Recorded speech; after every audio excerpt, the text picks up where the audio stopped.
Newcastle are likely to want £150 million for Alexander Isak. Throw in agent fees, wages, and a 4% transfer levy for Premier League clubs, and this deal could end up costing £250 million over a 5-year contract. You can spend up to 600 million without breaching the PSR. If you go and read somewhere, yes, according to the financial experts about football. Can you imagine? These are like Neymar things. Okugula omusambi 250 million. Try Neymar eka yali abikoze.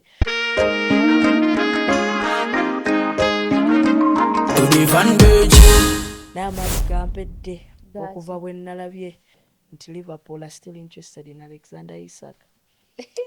Nga ne Isak naye agamba that his only priority is to Liverpool right now. Nali mmanyi mponye after they bought Ekitike ngamba we can handle Liverpool with Ekitike or something like that. Sala Ekitike whatever. Naye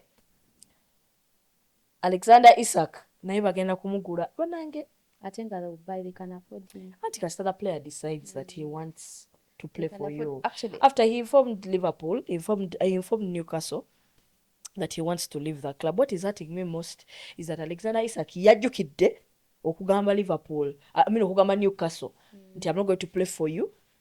Nga ffe tumaze okugula omuteebi. I even saw some Arsenal fans saying that cancel the Eucharist medical now.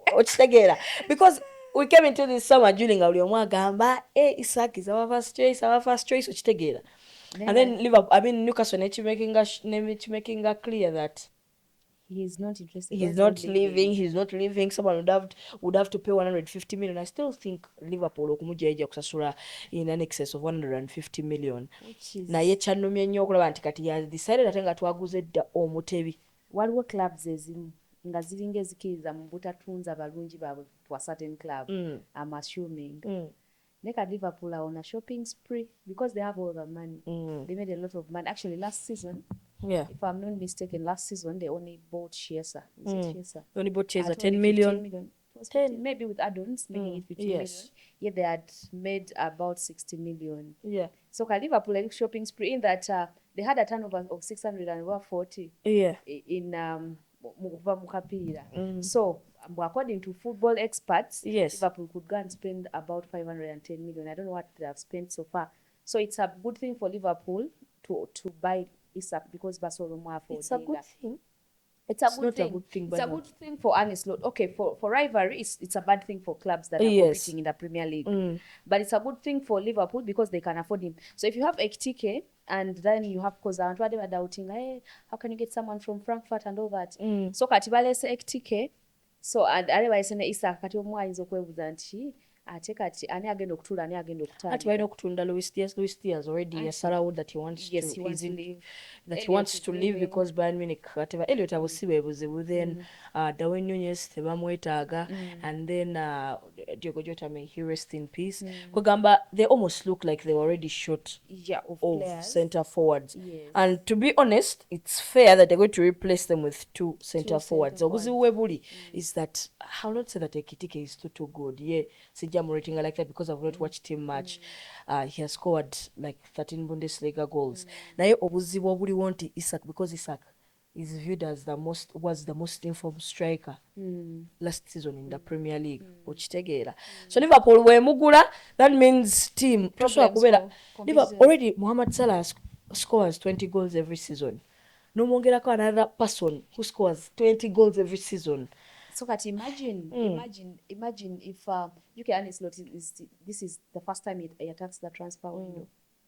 Chitwale nti the back Liverpool in the back here for nga let's say mulimu Kakis, mulimu Van Dijk, mulimu Konate and then Frimpong.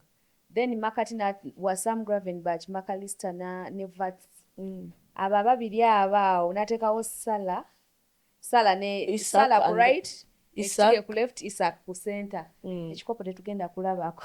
Asendegenda kumalira mu kyakubiri. Because because honestly nze nayongedde okutya natidde Liverpool etisa because these are the same things Man City ne Pep Guardiola be baali batukubisa. Yes. It wasn't just about squad depth but the quality of that depth. Yes. is that nga bw'okyogera is that that's most likely going to be the front three. No, I think Gakpo ajja kusookayo Ekitike because Ekitike is a centre forward. Compared to Gakpo ali like a natural left wing. To be fair, even Gakpo yaliko in PSV, he used to be viewed as a centre forward, naye ku left wing because of the other qualities they possess. Very long legs, baddukadukamu, they have a little bit of dribbles. So, but imagine Liverpool on the bench can have, let me say, Kitike, they can have Dominic Schussbok watumutadde in the starting 11 because of Florin Vats. Bwabayina Curtis Jones on that bench. Generally, that's very good they really squad have depth. quality. It's real quality in there. If the injury prone cast follows Isak, then I'm following already. No, but olaba Isak yayina, he's injury prone, but I've not seen a player get injured. Olaba as Arwala, but he and he goes out 2 weeks. When he comes back, he will not have less than 20 goals. Yes, he will not, like season, he goes like firing right away. What is going to be interesting, Julie, is that there is something that Athletic, whatever this morning, just consider. Newcastle are likely to want £150 million for Alexander Isak, but that's not all. Throw in agent fees, wages, and a 4% transfer levy for Premier League clubs, and this deal could end up costing £250 million over a 5-year contract. Can any club afford that? But tugamba Liverpool mwagane Isak yadda, but we're looking at a whooping £250 million. How many of these? That is, they're already in 300 million. Can you imagine? These are like Neymar things. Okugula omusambi 250 million. Right? Neymar yali because in such a condition, he's that good. He's really that good. But dala the profit and sustainability rules you have to remember PSR honestly. Yes, they will not. Liverpool can spend up to 600 million without breaching the PSR.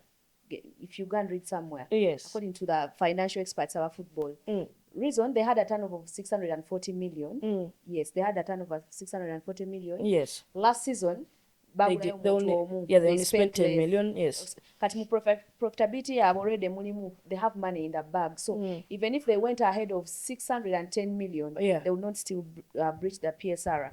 So I think right now the only club that can afford Alexander Isak is only Liverpool. Yes, so why it's bad news for us abata rivals, and most especially you people who are competing for.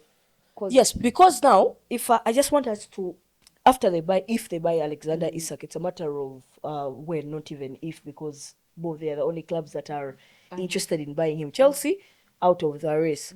Arsenal tesobola yaguze Domotebi, the fellow Swedish, whatever. They cannot go for two top targets in that market. That is not the Arsenal we know. And then Manchester United Isak tasobola temuza ya Champions League. Tasobola kwechanga kuva mu Newcastle. Ajemu United struggling.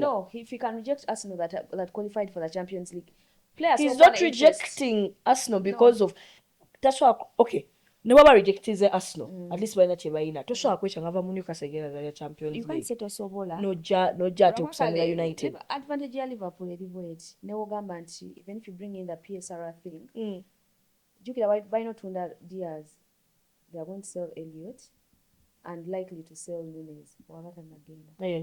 So send Liverpool by yes, like I don't have a problem. My only problem is Beboka baliwo. Chelsea has already got two centre forwards. Tebasobola going into that hole. At Chelsea that because their project right now tunira nnyo bana abato like bato sente ntono just in future tusobola okukwakula ki bazimba okubatunda that's what their project is all about. That's what Bolly and the boys kyebaliko kati.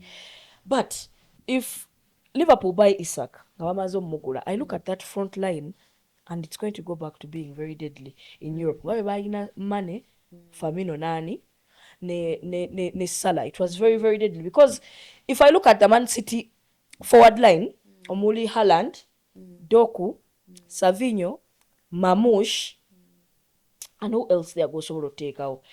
You look like Savinho and Doku, they're like normal players. Bali normal. It's just because they play for Man City but also Chila. But if they were playing for any other clubs, band were like normal wingers. Mamouche is a very good backup striker, like a player who's that good. Backup. So you look at City and they have those two guys and they are good and they are good enough. Haaland, robot, like he's the striker in the league. When you look at the competition that is there, then you look at Liverpool. Isak, Ekitike, Gakpo, Salah. That is Ochtegera. Two years in a row. Ochtegera. Then you look at that. When you look at Olabanga Wacharo, a bit competition of City and Liverpool, then Boletamo Arsenal, and you be like Arsenal Kati, Yarese Yokarez, Inabukayo Saka, Gabriel Martinelli, Leandro Trossard, Kai Havertz. You'll be looking at it will be very interesting to see whether Yokarez will live up to the hype. Chelsea. Exciting, given your midfield, and given the midfield, okay, all other factors kept constant. Then between Chelsea, Gittens, Gwebaguze, Cole Palmer, Liam Delap, Pedro Neto, both Pedros. Pedro Neto. Yes, both of those Pedros. Chelsea, you're wary, but they're just young boys. We are yet to tell how good or how far they can go in terms of these front lines. Manchester United simanyi because season agenda kutandika sisa ababalira bali ku kikopo mwekikopo kyote mukiriko. That is what I want. I want us to be considered underdogs and then we attack you. Anyway, so when you look at also Manchester United's front line, of which I also think nabo bafunyemuko ku depth katono because Amad Diallo, Brian Mbeumo, Matthias Cunha, take away Zakzi or Rasmus Højlund, whoever of the two goes, then one asigalawo. Both of them can even stay.